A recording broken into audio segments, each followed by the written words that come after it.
Lu Yin's figure flashed, and he appeared beside the commander. He picked up a piece of barbecued meat, placed it over the fire, and leisurely spun it. For a moment no one noticed him. Most of the members were either drinking or cultivating, so no one noticed him until someone exclaimed, "Lu Yin!" Beside Lu Yin, the commander's hair stood on end, and he looked at Lu Yin as if he had seen a ghost. When did this happen? The vice commander and the rest of the Arcadian Arrow crew stared in disbelief. Lu Yin was actually here. Lu Yin continued to spin the meat. "Sorry, I was just passing by." He looked at the commander and smiled. "I didn't scare you, did I?" "Nonsense, I thought I saw a ghost." The commander cursed inwardly, but he didn't say anything. Leon's Armada, the Great Eastern Alliance, and Lu Yin were all on the same side, and they weren't unfamiliar with Lu Yin. This person was known for being vicious and merciless, but he was also extremely powerful. It was said that he had been able to deal with an emissary while only being an enlighter. He wasn't someone they could fight against. "Alliance leader Lu, why have you come to the Cosmic Sea?" the commander asked dryly. Many of the members retreated, trying to stay as far away from Lu Yin as possible. Lu Yin put down the meat. "I was just passing by. I didn't expect to run into an acquaintance." He turned to look at Nate.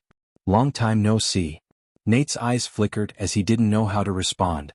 "I remember that there was another one called Silas. Where is he?" Lu Yin asked. Nate's eyes dimmed. "He's dead. He died when the Sixth Mainland invaded the Cosmic Sea." Lu Yin nodded and didn't say anything else. It was normal to die in battle. The commander wanted to say something, but he didn't know why Lu Yin had come. "Right?" Lu Yin suddenly spoke up and looked at the commander of the Arcadian Arrow crew. "Please take me to Leon's Armada. I think I'm lost." The Arcadian Arrow crew was at a loss. "Lost? Lost?" The commander was astonished. Lu Yin was helpless. "Yes, I'm lost. You shouldn't be too far from Leon's Armada, right?" "It's very far," the commander replied. Lu Yin smiled. "That's good. I'll take this opportunity to see the scenery of the Cosmic Sea." The commander and vice commander looked at each other, not knowing how to refuse. They didn't seem to have the confidence to do so either. Not long after, the Arcadian Arrow crew set sail and headed in a certain direction. Lu Yin was very curious about the warship, as the material used to construct it wasn't simple. It was rather slippery and seawater couldn't stay on it for too long. He squeezed it hard and it shattered with a crack. "Alliance leader Lu, please be careful." The commander panicked and hurriedly called out. The rest of the Arcadian Arrow crew kept an eye on it. The warship was their capital to survive in the Cosmic Sea. Without it, the Arcadian Arrow crew would cease to exist. Lu Yin hurriedly apologized. After boarding the Arcadian Arrow crew, he no longer needed to worry about how to meet up with Leon's Armada. Bored, he browsed the internet and suddenly stood up. How was this possible? There was a huge headline on the internet. "Legend reappears, Wu Tian's inheritance, who can contend?" Wu Tian's inheritance? Lu Yin hurriedly looked at it, but not long after, he put down his gadget with a complicated expression. In the legends of the Fifth Mainland, Wu Tian had never been mentioned before. Wu Tian, the Grim Reaper, and Fate were all legends among legends. Even envoys might not have heard of him, let alone ordinary people. But now, the name Wu Tian had actually appeared on the internet. Lu Yin had originally thought that it was a coincidence, but after looking at it, he realized that it wasn't. The Wu Tian here was the legendary Wu Tian. Within the burial garden, someone had coincidentally obtained Wu Tian's inheritance. No one knew who that person was, but the moment that person landed in the burial garden, the entire garden shook. A stone tablet condensed from the void and transformed into a stream of light that imprinted itself into that person's mind. This scene was coincidentally captured by someone else, and the moment the person saw the stone tablet, the name Wu Tian inexplicably appeared in his mind. The person who had taken the video was only a hunter, and it was impossible for him to have heard of the legend of Wu Tian. The sudden appearance of the two words was like a resonance between heaven and earth. Coupled with the scene of the person obtaining the inheritance, everyone believed that someone had obtained the legendary Wu Tian's inheritance within the burial garden. Some scholars who had researched ancient texts had also dug up the legend of Wu Tian. Although it was only a few scribbles, it still brought out the value of this ancient inheritance, which was on par with the Grim Reapers. The internet was abuzz with activity, and countless people wanted to enter the burial garden. Who knew they might even encounter the inheritance? Some people compared Wu Tian's inheritance to Lu Yin, stating that Lu Yin had obtained the legendary Grim Reaper's inheritance and become the paragon of his generation. This made some people even more determined.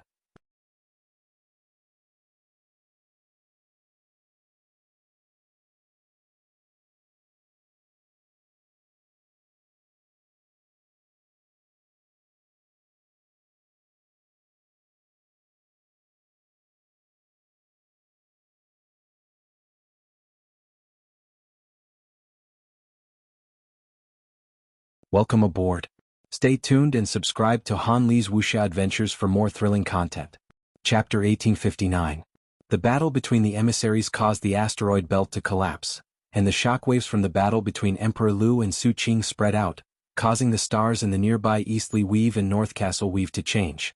If nothing unexpected happened, the three emissaries would be able to kill countless astral beasts. Lu Yin had been waiting for this moment. If the Great Eastern Alliance wanted to win, they would have to rely on their superior numbers and catch them off guard. However, their advantage did not last long. An unpleasant shriek filled the heavens and shattered the asteroids. Everyone who was fighting stopped and covered their ears. Emperor Lu was no exception. Ripples appeared in outer space as the sound waves surged like a tsunami. Everyone felt like they were hallucinating as they saw a giant heavenly demon crushing down on them. It had become their master and was about to brand itself into their souls. Even Lu Qinjue, Emperor Lu found it difficult to withstand this terrifying spiritual force. Lu Yin gripped the console tightly and recited the primogenitor's scripture, but it was like a stubborn rock that was holding on. His face was deathly pale, and even with the scripture, it was difficult for him to face this spiritual force head-on. Most of the people in the fleet had already fainted, and if they continued to endure it, they might become the living dead.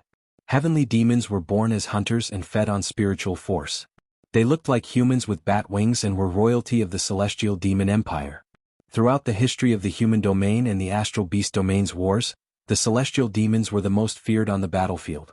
Their unparalleled spiritual force made them the most powerful killers in human history. The second Night King walked out with a cold gaze. He released his spiritual force and stared into the distance. The two spiritual forces collided, causing a physical explosion that was like thunder, a tsunami, and a collapse of the stars. Spacecraft shattered one after another as cultivators fainted one after another. Even the astral beasts wailed as they fainted. This spiritual force collision lasted for 10 breaths of time before ending with the heavenly demon's defeat. Even though the heavenly demon had been defeated, the second Night King did not have it easy either. The Day-Night clan specialized in spiritual force, but they had no advantage over the heavenly demons who fed on spiritual force. If not for the second Night King's power level surpassing the heavenly demons, the outcome would have been uncertain. Retreat immediately. Lu Yin barked and the fleet hurriedly retreated southwest. Lu Qinjue and the rest immediately returned, but Emperor Lu, Phoenix and Elder Lu were unable to retreat. They had charged into the astral beasts and slaughtered them before finally being captured. Su Qing had miscalculated Lu Yin, and Lu Yin had miscalculated the celestial Fei Empire. He had never expected that the heavenly Yao would be able to endure Lu Huang's ambush and allow the two envoy-level astral beasts to be killed without making a move. He had guessed that the astral beast domain must have hidden powerhouses, which was why he had specifically asked Ling Taizu to make a move. He wanted to use Ling Taizu's strength to force out the hidden powerhouses so that the second Night King could provide support. Even if the astral beast domain had a power level of 1,000,000, he would not be afraid. However, no matter how much he calculated, he did not expect that the other party was actually hiding a heaven demon that was skilled in essence, energy and spirit. Spirit Taizu and the other two did not even have time to resist before they were knocked unconscious by the essence, energy and spirit.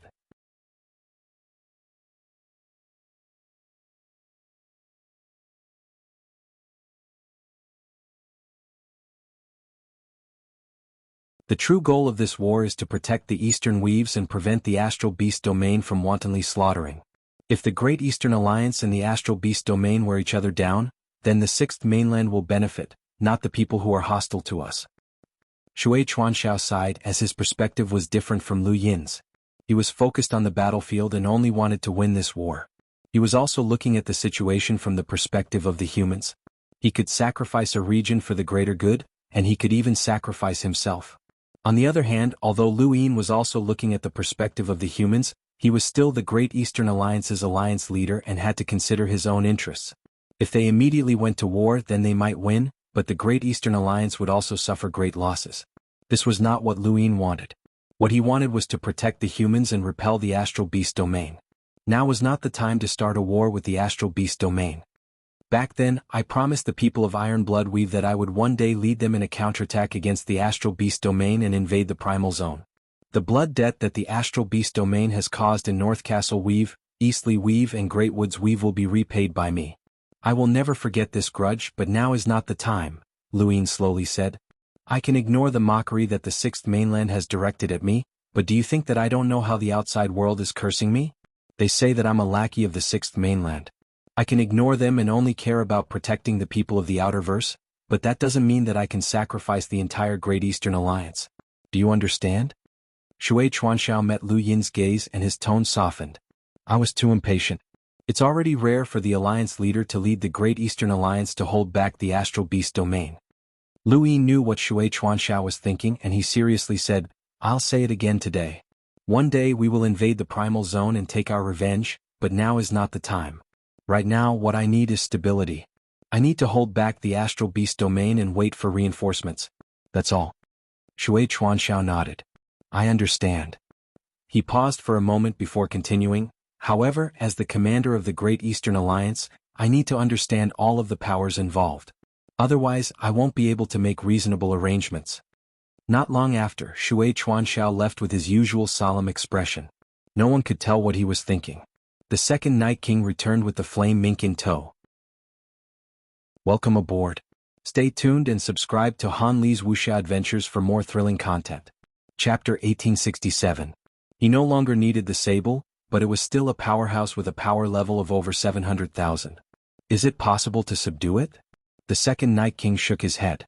They're very tenacious. Unless they're constantly controlled by illusions, they'll find a way to escape. Keep it under control first, Lu Yin said. After dismissing the second Night King, Lu Yin activated his gadget and contacted Su Qing. During this period, Su Qing had contacted him twice. Commander Su Qing, are you looking for me? Lu Yin asked in a relaxed tone. Su Qing asked calmly, Alliance Master Lu, how are your injuries? Lu Yin had gone into seclusion, but he announced that he was recuperating from his injuries.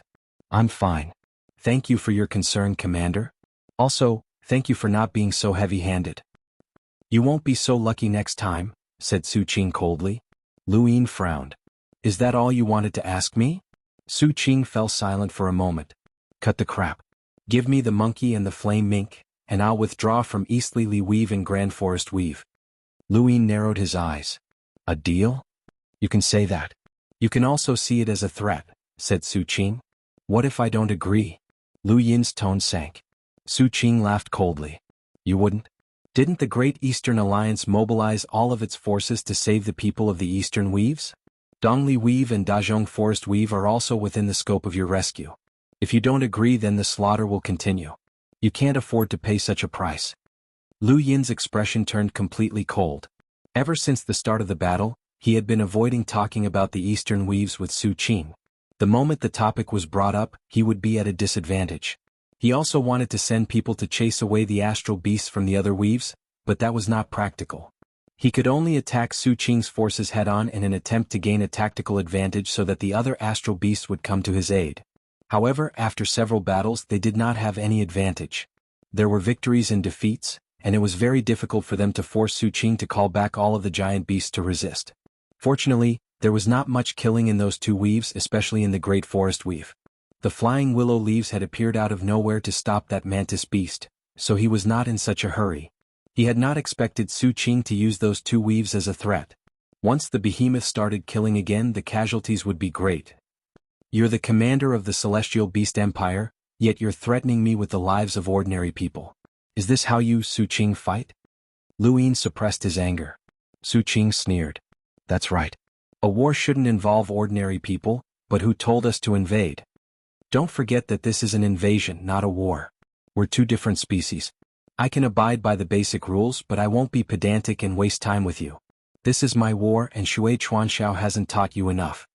Lu Yin raised his head, his eyes filled with coldness. Su Qing retracted his gaze and calmly replied, using this to threaten the Great Eastern Alliance into retreating is obviously impossible, so I won't infringe upon the Great Eastern Alliance's interests. If it's just the ghost monkey and the flame mink, I can still make concessions. You can even destroy the flame mink's astral origin cyclone and turn it into a piece of trash. It won't cause any harm to you. So you only want the monkey? Lu Yin asked in a low voice. Su Qing nodded. That's right. The Celestial Ice Phoenix clan specifically asked for the monkey. As long as you give him to me, I'll immediately retreat to Dongli Weave and the Great Forest Weave. All of the astral beasts in Dongli Weave will not invade unless we win this war. This condition was not excessive,